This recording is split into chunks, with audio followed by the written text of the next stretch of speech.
For weeks, I thought my Lasius colony wasn't eating at all. Turns out they were eating this whole time. Just not when I was watching. And that's not even the biggest mystery in this video. Wait until you see what's sitting in the corner of my Messor colony. Hello everyone, welcome back to another weekly ant update. A lot happened this week, some exciting, some sad, so let's get straight into it. Let's start with the Lasius colony. For the past few updates, you've probably noticed I keep saying the same thing. They're doing fine, but I never actually catch them eating. It genuinely started worrying me a little. So this week I tried something different. I moved the food as close to the entrance as physically possible, thinking maybe the scent just wasn't reaching them or wasn't strong enough to trigger a response. And then, almost by accident, I found the answer. I happened to check on the colony late at night, way past when I normally film, and the entire colony was out. Workers everywhere, actively feeding, moving food back into the nest, completely different behavior from anything I'd seen during the day. At first I thought it might have been a one-off, so I checked again the following night. Same time, and sure enough, same thing. Active, feeding, working. So it turns out my Lasius Niger colony has shifted to being nocturnal. This actually makes a lot of sense once you think about it. With summer heat, daytime temperatures inside the nest and foraging area can get high enough that many ant species will shift their activity to cooler nighttime hours to avoid dehydration and heat stress.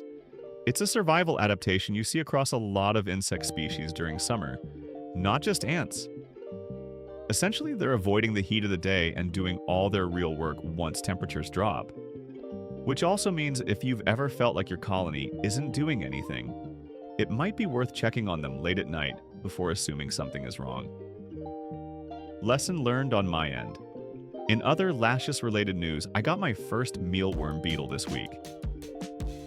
If you're not familiar, mealworms are actually the larval stage of the darkling beetle, and once they pupate and become adult beetles, those beetles can mate and lay eggs, which eventually hatch into a new generation of mealworms. Up until now, I've always just bought mealworms directly whenever I needed feeder insects. This is my first attempt at actually breeding my own colony of them, so hopefully this beetle finds a partner soon, or already has, and starts laying eggs. If it works out, it means a self-sustaining food source I never have to buy again, which would honestly be huge for feeding both the Lasius and Messor colonies long-term. I'll definitely keep you updated on whether this turns into an actual breeding colony. Now let's get into the Messor Barbarus colony, because this week was wild. First, the good news. The egg pile is bigger than I've ever seen it. Like big. Big, big, big. Look at this. The queen has clearly been in a serious laying phase, and combined with how aggressively this colony has been eating lately, I think we're heading into a major population boom over the next few weeks. But here's the part that actually stopped me mid-filming. Look at the corner of the enclosure. See that ant? That is noticeably bigger than every single worker in the colony, close to the size of the queen herself. Now my first thought was, is that a major worker, basically a soldier-type ant with an oversized head used for cracking seeds in defense? Messor Barbarus colonies do produce major workers as they grow, and they can look genuinely huge compared to minor workers. But something about the shape looked different to me, and it made me wonder if this could actually be a second queen, which would be a completely different situation. Multiple queens in one Messor colony isn't common, but it isn't unheard of either, especially depending on how the colony was founded. Honestly, I'm not 100% sure yet, so I want to hear from you. Drop a comment below and let me know what you think it is. Major worker or second queen?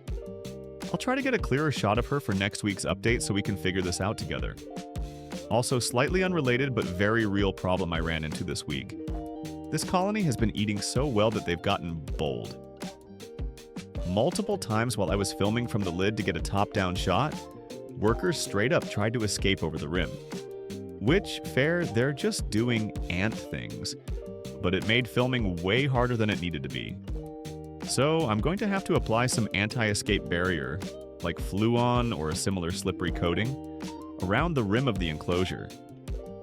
If you're not familiar, it's a coating that ants physically can't grip onto, so it stops them from climbing out over smooth surfaces. Should have done this earlier, honestly, but better late than never.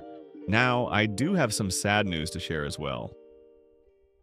The new queen I picked up recently didn't make it. The delivery was rougher than it should have been, and by the time she arrived, both her and the worker that came with her were already in bad shape. I tried everything I could think of to save her, keeping her warm, calm, undisturbed, giving her time to recover, but unfortunately it wasn't enough. I want to be transparent about this because I think it's important. Shipping queen ants, especially during summer, is genuinely risky.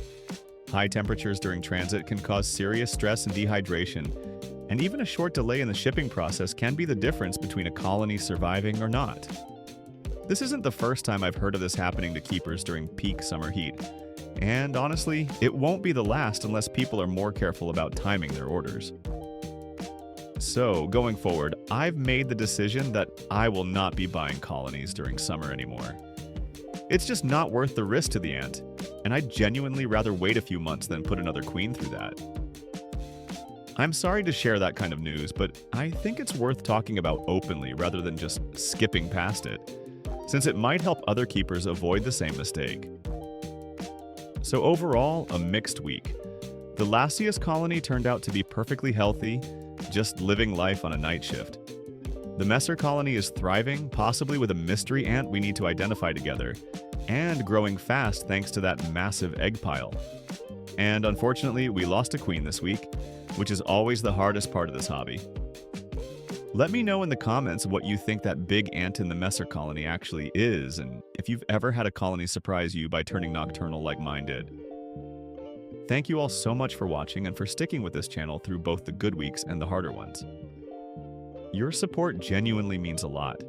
If you enjoyed this update, make sure to like, subscribe, and drop a comment. I read every single one of them. The workers, the queens, and I wish you an amazing week. See you in the next update.